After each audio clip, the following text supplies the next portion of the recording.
Greetings, everyone. My name is Doro Kostake. I look forward to talking at COSAC 2020. My topic is the relationship between science, technology, theology, and spirituality. But I'll be looking at it from the viewpoint of my own expertise, which is early Christian studies or patristic studies.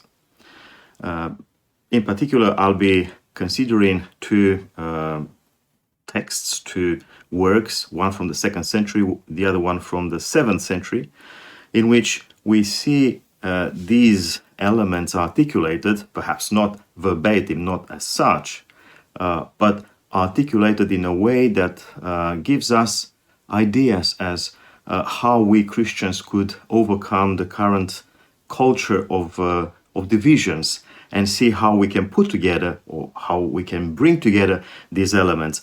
Stay tuned.